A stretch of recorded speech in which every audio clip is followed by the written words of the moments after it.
Salam damai dalam Yesus Kristus. Pemirsa TVRI yang berbahagia, senang sekali rasanya kita berjumpa kembali dalam program kesayangan kita, Mimbar Agama Katolik. Saya Suster Mikaela SFS, berada di Kapel Susteran Santo Fransiskus, mengajak Anda sekalian untuk mendengarkan renungan yang akan disampaikan oleh Suster Bernadine SFS dan Bapak Yustus Mangasa.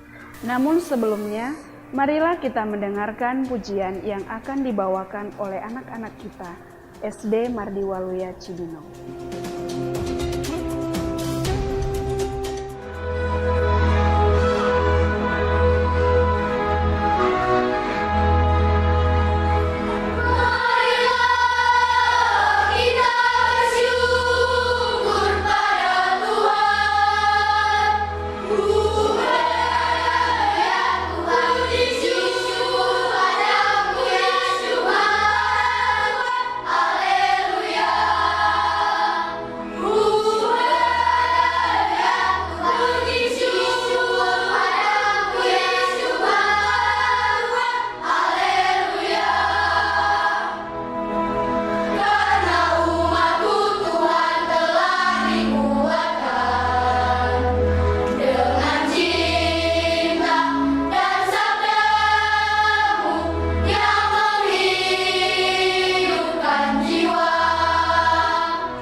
Selamat pagi para pemirsa televisi Republik Indonesia yang dikasihi Tuhan dimanapun Anda berada saat ini.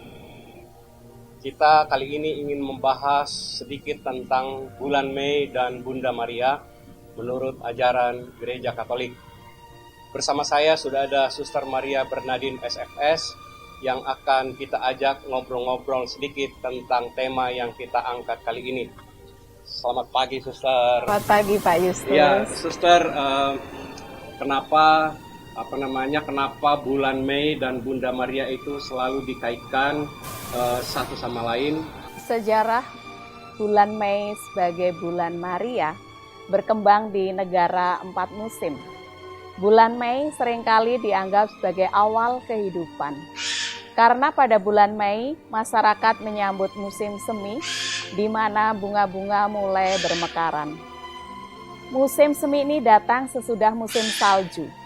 Pada musim salju, hampir jarang orang beraktivitas, maka disebut seperti tidak ada kehidupan.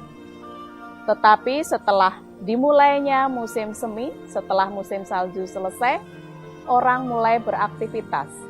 Dan ini disebut sebagai bulan kehidupan. Bulan Mei seringkali dihubungkan dengan bulan Maria yang adalah Hawa baru. Hawa berarti ibu dari semua yang hidup. Kita bisa lihat dari kitab Kejadian bab 3 ayat 20. Bulan Mei sebagai bulan Maria diperkenalkan pada akhir abad ke-13. Namun praktek ini menjadi terkenal di kalangan imam Yesuit pada tahun 1700-an dan kemudian menyebar ke seluruh gereja. Pada tahun 1809, para serdadu Napoleon menangkap Paus Pius ke-7 dan akhirnya beliau dipenjara. Di dalam penjara, Paus Pius ke-7 ini berdoa kepada Yesus melalui dukungan doa Bunda Maria, agar ia dapat segera dibebaskan.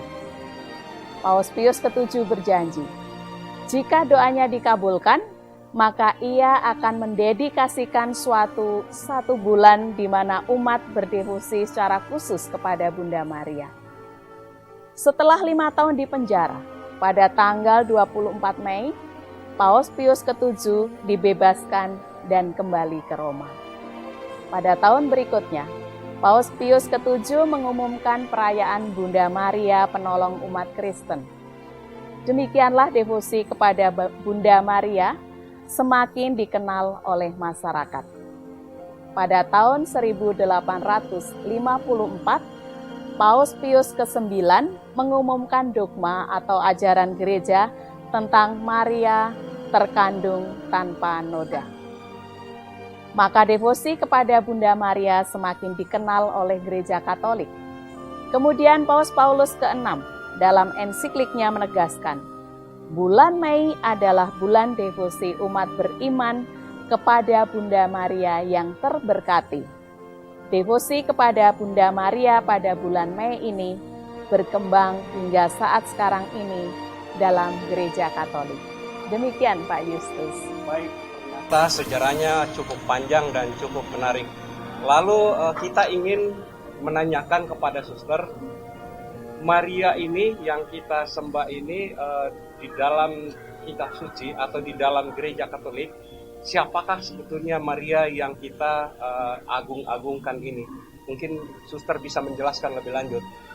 Ya, baik. Kita tahu dari kitab suci, Maria adalah seorang gadis dari desa tinggal di Nazaret, daerah Galilea. Ia dibesarkan dalam keluarga yang taat dan saleh. Ayahnya bernama Yoakim dan ibunya bernama Anna.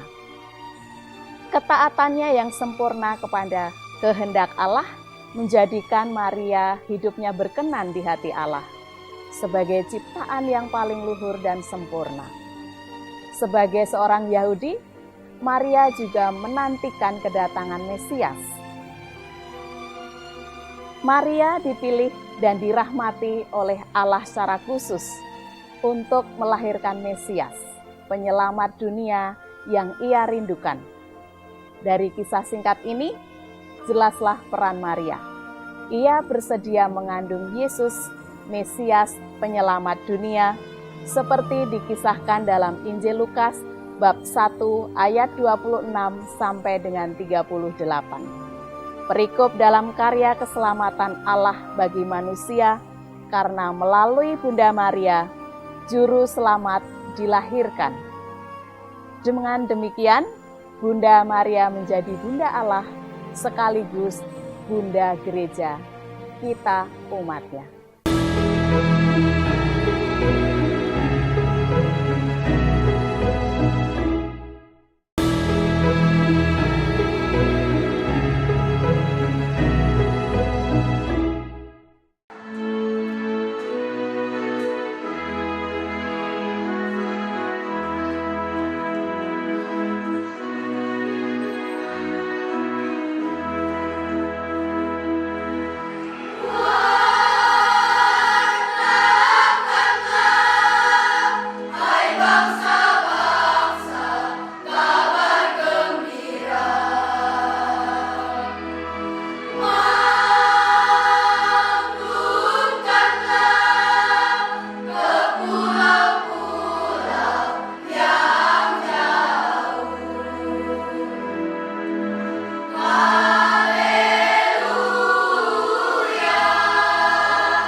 Suster, jadi ternyata Maria yang kita iman ini adalah Maria Bunda Yesus.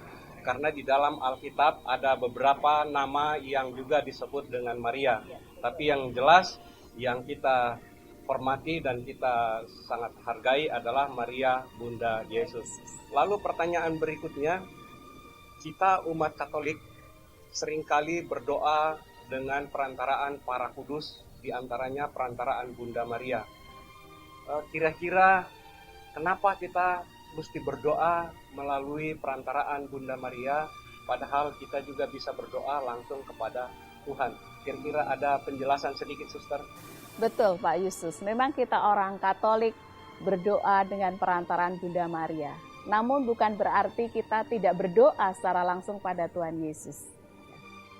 Kita orang Katolik menghargai para kudus dan terutama Bunda Maria. Kita berdoa juga secara langsung kepada Yesus, buktinya dalam Ekaristi maupun dalam doa-doa harian yang kita lakukan.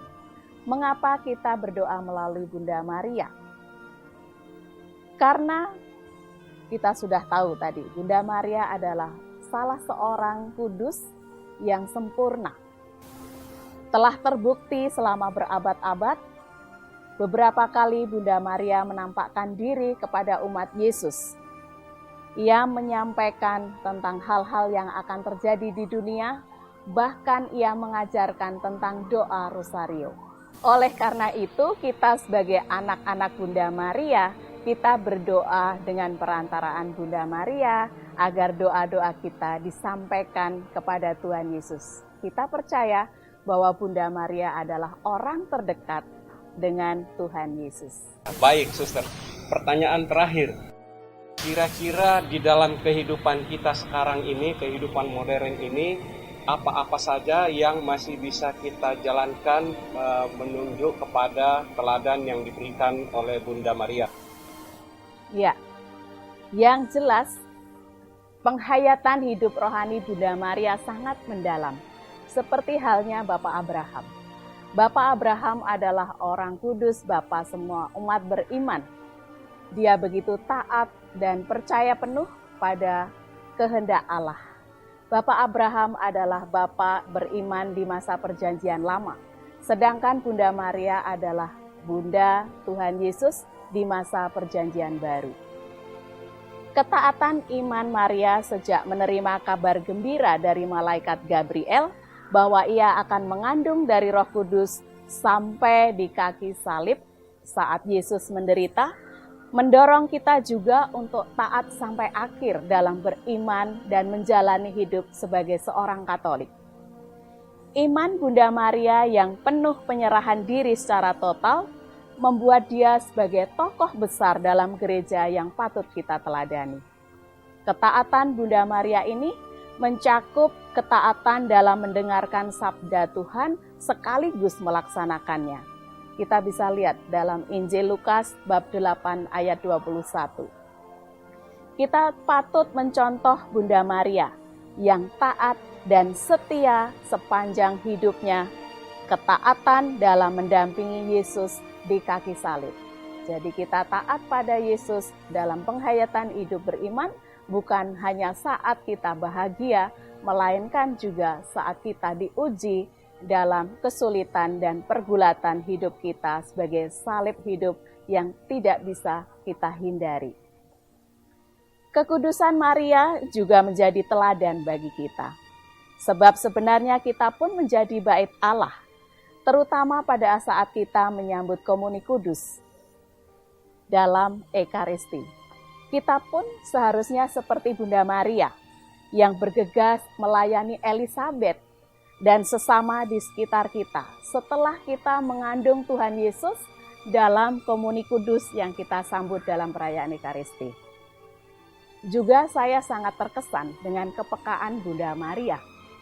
Kita ingat di saat peristiwa perjamuan pernikahan di Kana, pesta perkawinan. Keluarga yang sedang berpesta kehabisan anggur. Lalu Bunda Maria dengan jiwa keibuannya, dia meminta kepada Yesus putranya untuk melakukan sesuatu agar keluarga ini tidak menjadi malu. Dia percaya bahwa Yesus putranya punya kuasa berbuat mukjizat. Oleh karena Yesus melakukan perubahan atau membuat mukjizat, air diubah menjadi anggur, sehingga keluarga ini terselamatkan. Sehingga pestanya pun tetap berlangsung tanpa menanggung malu, khawatir maupun bingung. Mungkin kurang lebih itu yang mengesan di hati saya untuk kita teladani dari sikap Bunda Maria. Ya, baik Suster. Jadi intinya kalau saya menangkap dari penjelasan Suster, ada dua hal penting yang kita bisa jalankan, yaitu ketaatan dan kepedulian. Ya. Baik Suster, para pemirsa Televisi Republik Indonesia, demikian bincang-bincang singkat kami bersama dengan Suster Maria Bernardin SFS. Semoga bincang-bincang ini dapat bermanfaat untuk kita semua. Selamat pagi dan Tuhan memberkati.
Pemirsa TVRI yang dikasihi Kristus, tanpa terasa kita telah sampai di penghujung acara.